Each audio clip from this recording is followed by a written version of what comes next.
Welcome back to the Heels picks. I took a semi-bye last week. You guys still got my picks thanks to BG distributing them out for everybody. We're back on track this week, and let's get her started. All right, we start off the week with two Thanksgiving teams, like they do every year, where they pull two of the Thanksgiving teams off from Thanksgiving. We got the Packers and the Lions. This is actually this is a real big game. It's a real big deciding game in this division. In Detroit, with their only loss coming to Tampa, they're looking at the Super Bowl, man. They're that good. They're that good. But I think Green Bay can give them a run for their money. They're good enough to do it. They've won some great games this year. They had Malik Willis win them games early on in the season. It's one of those Thursday games I think is really going to hit. I'm going to take the Lions by one. It should be a real fun game. And we got the Browns and the Steelers, and it'll be a rematch from a few weeks ago, if I'm not mistaken. It's a divisional game. These ones are a little harder to call. I think that defense for Pittsburgh is going to outweigh whatever, Jameis Winston might try to throw at them. He had a typical Jameis Winston game last week. Just so many passing yards and crucial turnovers, man. You gotta listen. Jameis Winston is good for the National Football League. I don't care what anybody ever says. He's good for the league. He's entertaining. He's gonna give you because it was the Browns had taken losses this year. Yeah, we lost, but at least it was like a thrill ride this time. At least we thought we had it. At least we thought we had a chance. That's kind of all you can ask for, especially when Ken Dorsey's running your offense. Anyways, I will take Pittsburgh here. They're a better football team, and they got a lot of momentum in this division. And I think at this point, with Baltimore struggles, I think they're going to win the division. Give me the Steelers here, bud. You got the Saints and the Giants in two teams that aren't great. Kind of one of those games where it's kind of like it'll show up on Red Zone about 6-7 times, and you won't pay too much attention to it because the implications aren't that great. Is DeVito back this week? I have no idea. If not, Drew Lock, I don't know. From what I've gathered, I think DeVito might be back this week. I think New Orleans keeps whatever slim hope they might have alive. If they even have it, I'm not even sure. But I'll take the Saints here. Kind of a snoozer. Give me the Saints by 10. The Jets and the Dolphins in a who can finish in second place in the AFC East with a losing record game. The Jets are a dumpster fire. Karma is karma. Aaron Rodgers loves seeing it couldn't happen to a nicer guy. Listen, it's just there's already that distaste for me towards the Jets, and Aaron Rodgers just makes that 10 billion times worse. He was the reason why I disliked Green Bay for so long. He's not accountable. He's just he's a douchebag. For better lack of terms, he's an asshole. And when things go wrong, it's never his fault. It's always everyone else to blame, and not the washed-up quarterback who's 40 years old. Even with Devontae Adams coming to town to save the day, that did absolutely nothing. It's like that set of parents that have been divorced 2 times, and they're giving it that third go, and it's definitely going to work this time. On the other side, Miami, they've shown some signs of life. They could make a wild card push, in my opinion, if things turn out the right way for them. And if they don't go into cold weather, that's the big thing here, and that's the key here. They're playing in Miami, so it's a winnable game for them. As long as where they go doesn't have a temperature under 50 degrees, the Dolphins always have a chance. So unless a blizzard hits Miami, I think the Dolphins win here by 3. Then you got the Jaguars and the Titans. Trevor Lawrence is out for the year. Breaking news. Everybody saw that. It's Mac Jones' season for the rest of the way. Just doesn't sound fun. And if you thought things couldn't get worse, they can. And the Titans aren't very much better, but again, Mac Jones isn't their starting quarterback, so not going to spend too much time on this one. Give me the Titans here in a game that, again, it's another one of those red zone games that, unless you got fantasy players in it, which I really pray you don't. Except for let me give a shout to Nick Westbrook-Akine, by the way. That dude's a touchdown machine. That dude came out of nowhere, said DeAndre Hopkins is out of the offense. I'm going to be the star now. Shout out to him. Outside of that, give me the Titans by 3. So, Minnesota and Atlanta, the Kirk Cousins Bowl. This should be a fun one. I think Kirk Cousins got something to prove in this game. He got hurt last year, and they were like, see you later. And, their plans were for J.J. McCarthy this year. Obviously, he got hurt, and we're in Sam Darnold mode right now. And I this is gonna be one of those fun little games at the league. They push it up because of the implications of where the guys have played before. I think Kirk Cousins steals this one. He's gonna steal this one in Minnesota. Get the last laugh on them, at least on this day. Give me the Falcons in this game by 6. Panthers and the Eagles. Panthers are showing signs of life. Let's not pretend they aren't.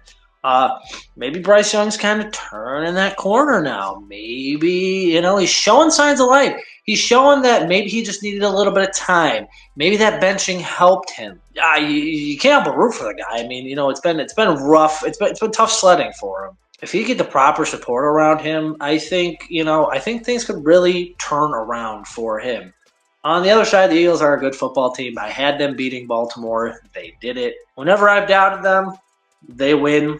And even when I do pick them, they win. I mean, regardless, this game, give me the Eagles. I think the Panthers are going to give them a tougher game than many people may have thought previously, but I still think the Eagles are just better. Give me the Eagles by a touchdown here, 7 points. Raiders and Bucks in a Super Bowl rematch classic from yesteryear. What has it been, 22 years now? Tampa Bay getting Mike Evans back has been big for that offense. The Raiders are they are who we thought they were. They are bottom of the pack. This is just where they are. This is where they exist. Can they give Tampa Bay a shot? Sure. I don't think they're gonna. Although, I think this could be an entertaining game. But the Bucks, to me, are just a better team. Up and down. Give me Tampa Bay here by 10. Seahawks and Cardinals. Seattle doing what they do. It's like I watch the Seahawks every week, and I'm like, I literally can't figure out if this team is good or not. Because one week, they play awesome. And then the next week, they get buried. It's like you can't put your finger on them. You can't. And then Arizona, I feel the same way. It's just like, it's me looking at the NFC West in general sometimes. It's like these teams, it's like they show up. It's just how the offenses in that division are. It's just, these games are all toss-ups every friggin' time. I'm going to take Arizona. I want to be a very entertaining football game. That's one to look forward to watching. If you're going to go out of your way to watch a game, that might be one of them. Although it could be one of those defensive games. I don't know. Wherever it's going to go, I think it's going to be entertaining. You got the Bears and the 49ers, and Christian McCaffrey's out for the season. Jordan Mason's out for the season. Those Jordan Mason fantasy owners are screaming into their pillows. That was a very tough break. Now they go on to, I think it's Guerrero is how you pronounce his last name. I apologize if I butchered it, sir. If you ever see this, please correct me. On the other end there, those Bears. Could have not easily, but they could have won that Detroit game. Or even tied it and sent it to overtime. Just a little bit of clock management. And they didn't. To me, it's those rookie mistakes, and you fire your head coach. He's crap. I think that it's going to be. I think Chicago surprises in this game. I think Chicago gets the win here. San Fran just hasn't looked impressive, and they got absolutely decimated in the snow against Buffalo. Good for them. They're going back to San Francisco, so they don't got to go play in the snow again. But I want to take the Bears. Caleb Williams definitely showed signs of life in that second half. And I think he keeps momentum into this game with a new head coach. With that, let's see what he's got. Give me the Bears by 3. And then you got the Bills and the Rams. Bills took it to San Fran in the snow. The best play of the season is Josh Allen. He passes the ball to Amari Cooper. Amari Cooper gets tackled by 3 guys, pitches it back, and there's Josh Allen in the end zone once again. This season again is just the choreograph, and kudos also, congratulations, Haley Steinfeld, Josh Allen, on their engagement. Congratulations to them. It's just it's like it's happening on the field, off the field for Josh Allen.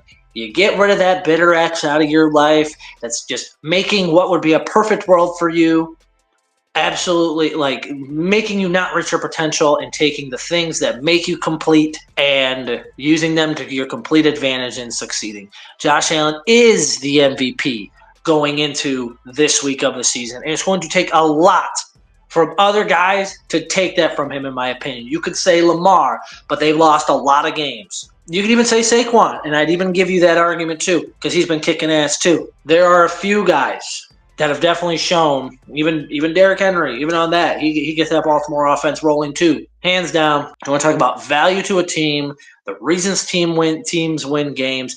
It's Josh Allen. People said it before the season when they were like, oh, this is going to be Buffalo's worst season in 5 years, and they're in Miami, or the Jets are somehow going to win the division. And it's just if. But I remember the quote hearing, if Josh Allen somehow with this team pulls it off, he's the MVP. He's got to be. He's got to be, and there's no other answers to it. On the other side, the Rams have been an even keel kind of team where some weeks they look great, some weeks they don't. That's the NFC West, and I've just come to that conclusion. It's every time any of those 4 teams come up in my head, I'm like, I can't figure out if you're good or not. I don't know. I think they'll give the Buffalo a good game, though. It's in LA, so that's an advantage to them, too. They don't got to come play in the snow like the 49ers did. The Bills are on a roll, man. The Bills are on a roll. The only game in the rest of the schedule for Buffalo that I can clearly see as a loss, of a real potential loss, will be Detroit the following week. Beyond that, I think Buffalo, they're at worst down this 5 games left. Down this last 5-game stretch, Buffalo goes 4-1 at worst. Give me the Bills here in this game by only 3. I think that the Rams are going to hang in this game. I think it's going to be an entertaining game, but the Bills are going to get this game. We got the Chargers and the Chiefs. One of those AFC West games, man. Harbaugh's got the Chargers, balling this year. Like, we're finally seeing Herbert reach some potential, but he doesn't have to do as much because it's more run-heavy, run-focused. Unfortunately, Dobbins got hurt like he always does. And Gus Edwards has taken over in the backfield. And, we'll see how much that affects this offense down the stretch. Again, Kansas City looked awful. Once again, look awful. Get bailed out by a bad call. It's just they played awful against Carolina. I haven't been able to touch on this in 2 weeks. They played awful against Carolina. And then you got the Raiders game on Black Friday. And in what would have been a potential game-winning field goal situation, all of a sudden, a false start turns into an illegal shift because they see a Kansas City defender jump on the football, and all of a sudden it's Kansas City's football. The officiating has been absolutely disgusting when it comes to Kansas City 90% of the way this season. And it's just – you got to just start asking yourself, like, when does it stop? Like, they're a good enough football team to win these games. Why do you need so much help? Why is the league so bound to continuously make them look more impressive than they are? Because they don't. They don't pass the eye test. Nobody looks at them this year and says they're dominant. Nobody says that. They're a good team. Obviously, you still got Patrick Mahomes. They're still good. You got to let the better teams win. There are better teams on that day. Maybe not overall better teams, but you got to let the better team on the day win. You can't just go out of your way and screw a team like the Raiders aren't great, but they deserved the chance to kick that field goal at least. Even if they miss it, at least they had a shot. Absolutely disgusting. I feel like in some way Kansas City's going to find a way to get something like that, but I'm going to put a little hope into this. Give me the Chargers because I can't stand the way Kansas City has just been pampered to and catered to this season. Give me the Chargers by 3. And then you got Monday night, go to bed because you got the Bengals and the Cowboys. Cooper Rush, can he torch that very awful Cincinnati Bengals defense? I think he can. Crazy to think that this year in Joe Burrow's prime that they probably won't make the playoffs. It's a crazy thought. Here he is. He still has T. Higgins. He still has Jamar Chase. Like, Chase Brown's pretty good too. Got a great offense. Got a bottom of the barrel, bottom of the dumpster defense that can't cover a bed with a sheet. And that's what'll do it to you. I still think the Bengals are a better team. I think the Bengals will at least keep their hopes alive for another week. Cowboys, it would be wise for them not to win any more games. I think in the position where your roster is, you should try and lose games. Maybe put some more talent on a team that's already talented, even when Dak Prescott is playing. Give me the Bengals by 10. And that was the Heels picks. It's week 14. The season just keeps flying, man. I don't know where the time goes. I think I'm just too busy with work or whatever. It's amazing that there's only 5 weeks left, and it's like. But anyways, I would like to thank everyone for the support, the continued support. Please keep coming back. Please keep telling people about us. We love doing this. We love doing it. We just love doing it and then bringing it to you guys. We love to hear your opinions, your feedback, your likes, your comments, everything, all of the above. Please the more the merrier. The more the merrier. We'd love that to get this platform back up to and above where we were before the infamous Google incident. But anyways, thanks for tuning in, and we'll see you next time.